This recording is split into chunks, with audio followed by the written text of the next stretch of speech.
असलकुम brightest future academy जे platform ते हली आयल सभिनी महिमाननि खे ख़ुशि आमदीद। साथियों, पाण अॼु बेसिक इंग्लिश ग्रामर में काइंड्स ऑफ एडजेक्टिव्स पढ़ंदासीं। सफ़ा सिंपल कॉन्सेप्ट खणी पेश थिया आहियूं ऐं चंद ई काइंड्स खणी पेश थिया आहियूं जेके अक्सर करे एग्ज़ाम में मुंझाईंदा आहिनि। उन खां पहिरियां ॿुधाईंदो हलां त पार्ट्स ऑफ स्पीच ते असांजो वीडियो अपलोड कयल आहे, जंहिंजी लिंक डिस्क्रिप्शन में ॾिनल आहे। जिन दोस्तनि न ॾिठो आहे, डिस्क्रिप्शन जी लिंक ते क्लिक करे उहो वीडियो ॾिसी सघनि था, महिरबानी। वन बाय वन काइंड्स पढ़ंदा हलंदासीं। सभ खां पहिरियां आहे एडजेक्टिव्स ऑफ क्वालिटी या डिस्क्रिप्टिव एडजेक्टिव उनखे चयो वेंदो आहे। जॾहिं वर्ड क्वालिटी असांजे साम्हूं आयो त पाण सम्झियासीं त क्वालिटी जे बारे में का ॻाल्हि कई थी वञे।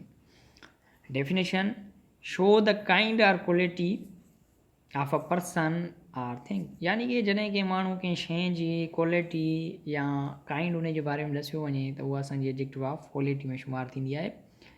उहो कमु एडजेक्टिव ऑफ क्वालिटी जो हूंदो आहे। बेसिकली एडजेक्टिव जो कमु इहो आहे to add something some meaning to a noun, यानी कि नाउन जी माना में इज़ाफ़ो कंदी आहे।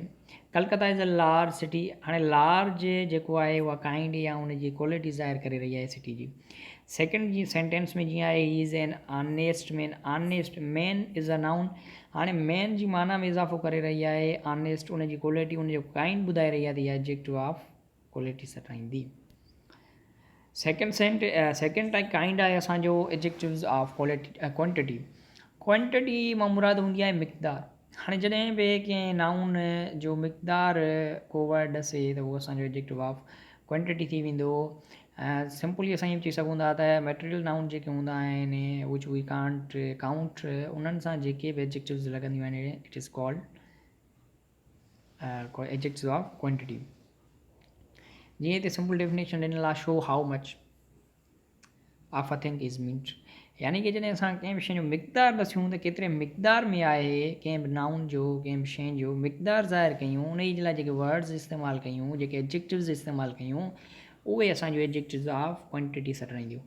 जीअं हिते एग्ज़ाम्पल ॾिनल आहिनि, I ate some rice, he showed much patience, he has little intelligence, he has lost all his wealth, you have no sense, he did not eat any rice।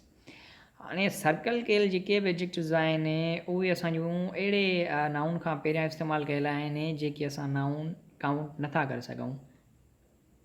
जॾहिं बि अनकाउंटेबल नाउन सां adjectives इस्तेमालु कयूं वेंदियूं आहिनि, उहे असांजो adjective of quantity हूंदियूं आहिनि। जीअं राइस थी विया, असां उन्हनि खे मयर करे सघूं था, वी कांट काउंट। जिन बि नाउन जी शयुनि खे मयर कयो वञे, काउंट न कयो वञे, नंबर में न हुजनि, उन जी शयुनि सां जेका बि एडजेक्टिव यूज़ कई वेंदी आहे उहा असांजी एडजेक्टिव ऑफ क्वांटिटी थींदी आहे। आई होप तव्हांखे क्लियर थियो हूंदो। जेकॾहिं न बि थियो हुजे त अॻिली स्लाइड में थी वेंदो, छो जो हीअ असांजो काइंड्स आहे, kinds adjectives of number. Numerical adjective. हाणे नंबरिकल एडजेक्टिव ऐं क्वांटिटिव एडजेक्टिव में छा डिफरेंट आहे?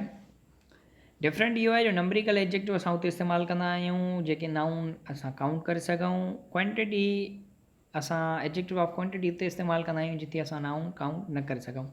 Simply show how many persons or things meant, in what order a person or thing stands। Sentence example ॾिसंदा हलंदासीं, the head has 5 fingers, few cats like cold water, there are no pictures in this book, all must die, here are some ripe mangoes, Sunday is the first day। हाणे जेके बि लफ़्ज़ टिक कया विया आहिनि इन्हनि जे अॻियां जेको बि नाउन इस्तेमालु कयो वियो आहे उनखे असां ॻणी सघूं था। जीअं फॉर एग्ज़ाम्पल 1 में ॾिनल आहे, the hand has 5 fingers, 5 fingers we count।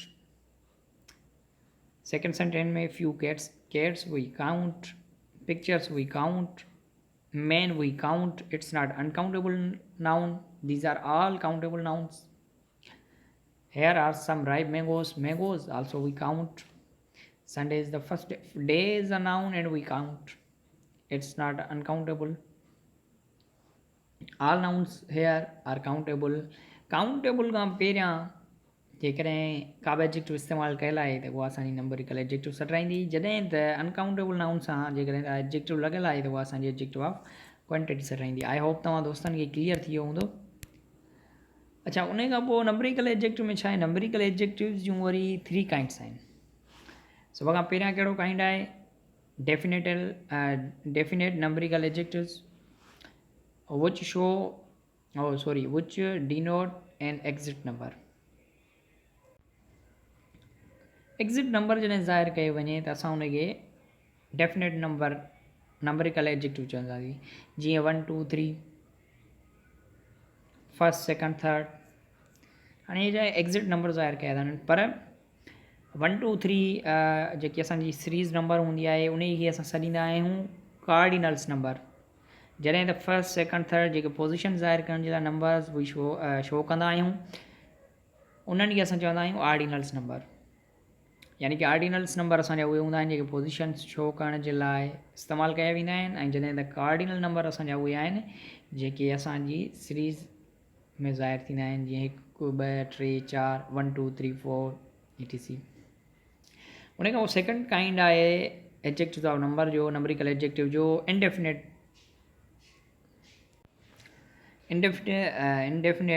Numerical adjectives. Indefinite मां ई सम्झी वियासीं, यानी कि जेके नंबर असांखे एग्ज़िट नंबर मालूम न हुजनि, which do not denote an exact numbers. यानी कि एग्ज़िट नंबर जी ख़बर न हुजे, जीअं all, no, many, few, some, any, certain, several. हाणे हिननि में ख़बर न आहे, एग्ज़िट नंबर जी ख़बर न आहे त केतिरा ॼणा। मिसाल जी ॻाल्हि मां चवां त there are many students in the class, many, we don't know exact number, त केतिरा शागिर्द। आई होप क्लियर थी वियो हूंदो। उन खां पोइ नंबरिकल एडजेक्टिव जी लास्ट ऐं थर्ड काइंड आहे distributive numerical adjectives which refer to each one of number। जीअं each boy is a noun खां पहिरियां इस्तेमालु थियो, इट मीन्स असांजो एडजेक्टिव आहे। पर कहिड़ो एडजेक्टिव जो काइंड आहे, नंबरिकल में वरी कहिड़ो काइंड आहे, डिस्ट्रीब्यूटिव। उन खां पोइ सेकेंड ते आहे India expects every man do his duty. Word every is a distributive numerical adjective. Same as where every word of its is false। Either pen will do। On either side is a narrow lane। Neither accusation is true। These are circle words are distributive numerical adjectives। I hope video तव्हांखे पसंदि आयो हूंदो ऐं adjective जा kind clear थिया हूंदा। जिन दोस्तनि खे वीडियो पसंदि आयो हुजे, लाइक शेयर कमेंट ऐं सब्सक्राइब लाज़मन कंदा। महिरबानी।